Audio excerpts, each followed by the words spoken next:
Tem a palavra o doutor Marcos Fei Probst, advogado do denunciado. Vossa Excelência tem a palavra pelo prazo regimental de 15 minutos. Pois não, doutor Prade, pode-se abrir o microfone para questão de ordem, Sua Excelência? Foi possibilitada a acusação, 15 minutos foram possibilitados. 15 minutos, perfeito. Entendo que, no caso, deve prevalecer o princípio processual da paridade de armas. São dois advogados. Entende-se que deva ser distribuído entre eles o prazo de 15 minutos. Sim. Senão, a defesa teria 30 minutos e não 15. Com toda certeza. É uma observação que eu faço. Nós iremos consultar. Eu me precipitei, eu peço escusas. Obrigado.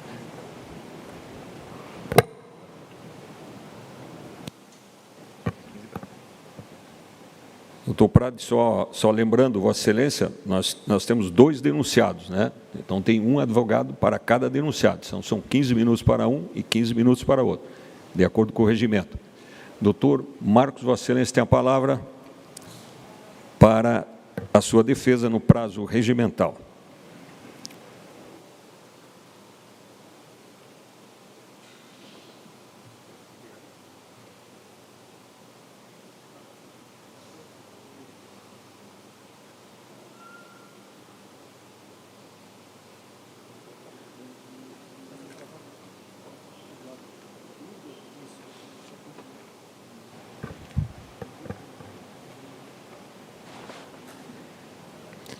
Só lembrando a todos que nós estamos utilizando de todos os meios necessários aqui para os protocolos de saúde exigíveis, né, pela diretoria sanitária aqui da Assembleia e também da autoridade máxima sanitária no Estado. Doutor Marcos, tem a palavra. Obrigado. Excelentíssimo desembargador Ricardo Wessler, digníssimo presidente desse Tribunal Especial de Julgamento, excelentíssimo deputado estadual Kennedy Nunes, relator dos autos, excelentíssimos julgadores componentes desse histórico Tribunal Especial de Julgamento, excelentíssimos juízes auxiliares da presidência do Tribunal de Justiça do Estado de Santa Catarina e demais serventuários, tanto desta Casa, da Assembleia Legislativa do Estado de Santa Catarina, quanto do Tribunal de Justiça de Santa Catarina, a qual eu cumprimento todos, na pessoa do excelentíssimo juiz de direito, Dr. Cláudio Regis de Figueiredo e Silva, parabenizando desde já pela organização dos trabalhos, excelentíssimos colegas advogados, Dr. Péricles Prade, Dr. Ana Blasi, demais presentes. Pois bem, nas eleições de 2018, a palavra mudança deu a tônica ao pleito eleitoral. Em Santa Catarina elegeu-se, como governador do Estado, um coronel da reserva do Corpo de Bombeiros de Santa Catarina, desconhecido até então da sociedade e dos meios políticos. Como candidato, prometeu fazer um governo técnico, longe de conchavos, aperfeiçoando a máquina pública.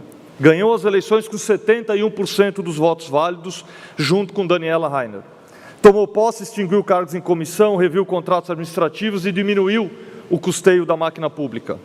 Enfrentou a maior crise de saúde pública da história recente, com coragem e determinação, com medidas pioneiras em relação à pandemia, em relação aos demais estados da federação. Impôs medidas restritivas no campo administrativo para enfrentamento da pandemia, muitas delas desagradando parcela da sociedade. Seguiu firme as orientações da área técnica, como sempre fez no âmbito do governo do Estado.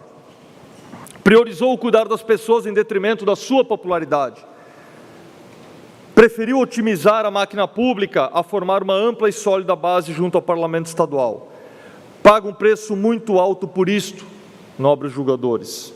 É o primeiro governador do Brasil, sob a vigência da Constituição de 88, a ver-se diante do Tribunal Especial de Impeachment, tendo como pano de fundo, na realidade, uma disputa política. A decisão a ser tomada hoje refletirá o que se quer como sociedade. Eis a relevância no presente momento. Eis a responsabilidade de vossas excelências no julgamento que ora se inicia, incontestavelmente, hoje é um dia emblemático para Santa Catarina. Faço esse introito, excelentíssimo senhor presidente, para demonstrar o que está em jogo hoje. E o que diz a acusação? A acusação parte de 2 tópicos. Teria o governador do Estado praticado crime de responsabilidade por ordenar despesas não autorizadas em lei e proceder de modo incompatível com a dignidade, o decoro e a honra do cargo público. Bom, antes de iniciar e adentrar no mérito da acusação, é importante ressaltar a Vossas Excelências que no dia de hoje é relevante que se analise a existência ou não de justa causa. E este é o momento oportuno para tanto, como já dito pelo Supremo Tribunal Federal, em sede do mandato de segurança 30.672, sob a autoria do ministro Ricardo Lewandowski, onde Sua Excelência assim o diz, abro aspas, o recebimento ou não de denúncia no processo impeachment não se restringe a uma admissão meramente burocrática, cabendo-lhes inclusive a faculdade de rejeitá-la de plano, acaso entendam ser patentemente inepta ou despida de justa causa. Portanto, Excelências, a defesa irá apresentar 5 razões que refutam, afastam, desde já, as acusações tecidas nesse processo de impeachment. A primeira delas, o governador do Estado não ordenou despesa. O governador do Estado tão somente apôs um autorize-se no processo administrativo PJE 4421 de 2019, autorizando nos termos do artigo 1º, parágrafo 2º da Lei Estadual 14.275, o processamento do feito. Em nenhum momento o governador do Estado impõe qualquer ato deliberativo em relação do reconhecimento administrativo da chamada verba de equivalência. Como segundo argumento, Excelências, compete à PGE e tão somente à Procuradoria-Geral do Estado, por atribuição legal, a responsabilidade pela análise de mérito do pedido administrativo levado a efeito pela APROESC. E isto consta no artigo 4º, incisos 13 e 15 da Lei Complementar 317 de 2015, que diz, abro aspas, compete à Procuradoria-Geral do Estado processar pedidos administrativos de indenização, no inciso 13 e no inciso 15, abro aspas, orientar a administração pública no cumprimento de decisões judiciais. Portanto, nobres julgadores, competia única e exclusivamente à Procuradoria-Geral do Estado a deliberação de mérito do pedido administrativo da PROESC. E não há deliberação alguma meritória do governador do Estado, muito menos transitou pelo seu gabinete referido processo administrativo. A terceira razão de defesa parte exatamente na concatenação dessas 2 primeiras razões. É fato inconteste que o governador do Estado não praticou, excelentíssimo desembargador Sivinski, o crime previsto na Lei 1079 de 50 de ordenar despesa. Quem ordena a despesa aqui é o secretário de Estado de Administração a partir de uma deliberação tomada pela então Procuradora-Geral do Estado. Consta isso nas folhas 106 e 107 dos autos 4421 de 2019, que tramitou regularmente nos termos da lei no âmbito da Procuradoria-Geral do Estado. Que digo, aliás, não o deliberou de forma monocrática. O pedido administrativo foi analisado, avalizado por 13 diferentes procuradores de Estado, todos de carreira, que compõem a nobre e honrada Procuradoria-Geral do Estado, que tanto já bem defendeu os interesses do Estado de Santa Catarina. Volto a deixar claro, são 13 diferentes procuradores de Estado, todos de carreira, que avalizam o pedido, o reconhecimento administrativo do pedido da PROESC. A quarta razão de decidir, excelentíssimos julgadores, é de que em momento algum, algum órgão de controle interno e externo recomendou conduta diversa por parte do governador do Estado. Vejam, analise os autos, Excelências, não há, em momento algum, qualquer órgão de controle interno e externo determinando ou recomendando ao governador do Estado que interfira ou que promova qualquer ato no sentido de obstar o reconhecimento administrativo daquela verba tida no âmbito do processo em curso na Procuradoria-Geral do Estado. E aqui chama atenção ao que dispõe o Decreto Estadual 724 de 2007, que assim dispõe que todos os órgãos do Estado de Santa Catarina devem, abro aspas, observar a orientação técnico-jurídica fixada pela Procuradoria-Geral do Estado, cumprindo todas as suas determinações e recomendações. Isto consta desde 2007 da legislação estadual, desembargador Rizelo. Qual a conduta que o governador do Estado deveria ter tomado diferente? No caso concreto, Quinto e último argumento, excelentíssimos julgadores. Até o presente momento, o Poder Judiciário jamais colocou por terra o que fora deliberado pela PGE. Não há uma só decisão judicial, seja de forma monocrática ou colegiada, que tenha dito: a PGE incorreu em erro, a PGE deliberou de forma ilegal. Não há.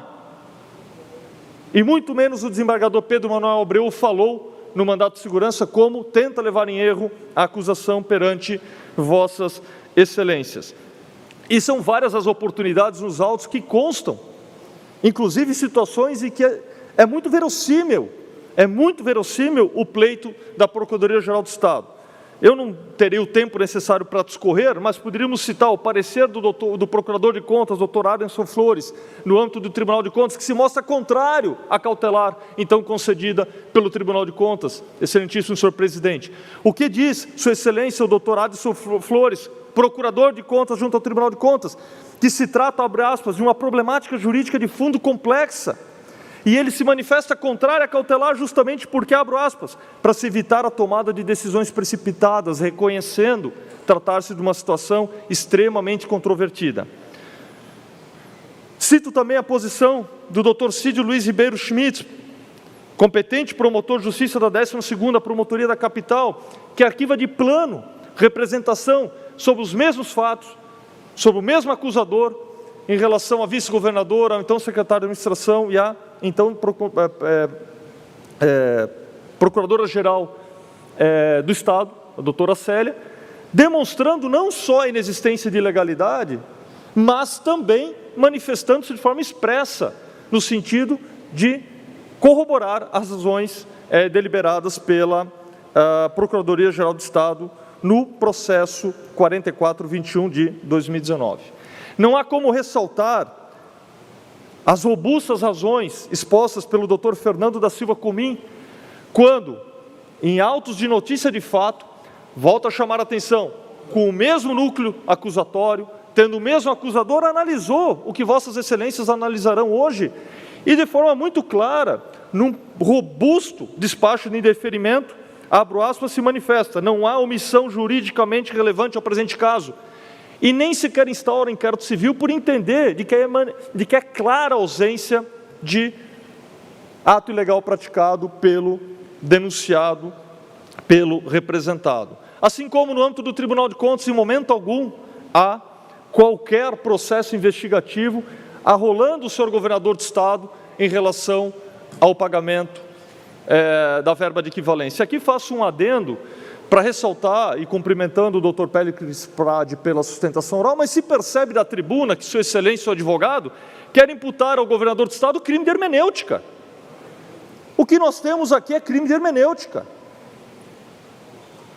A discussão aqui não é se a PGE deliberou corretamente ou não. A discussão aqui é qual o ato do governador do Estado que atenta contra a ordenação ilegal de despesa pública, não há, ou contra o decoro, dignidade e honra. Não há. O que se quer aqui é responsabilizar o governador do Estado por crime de hermenêutica.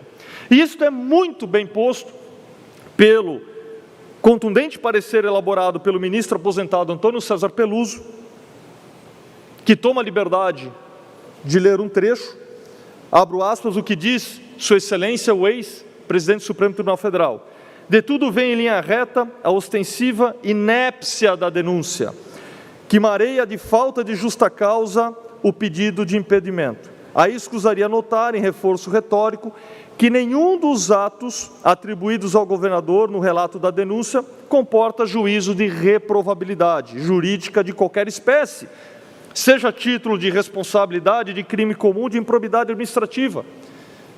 E o que conclui sua excelência, o ex-presidente do Supremo Tribunal Federal, reconhecido jurista? Abro aspas: só governador leviano e irresponsável, se não despreparado, agiria de outro modo.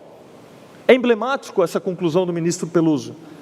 Repito, abro aspas: só governador leviano e irresponsável, se não despreparado, agiria de outro modo.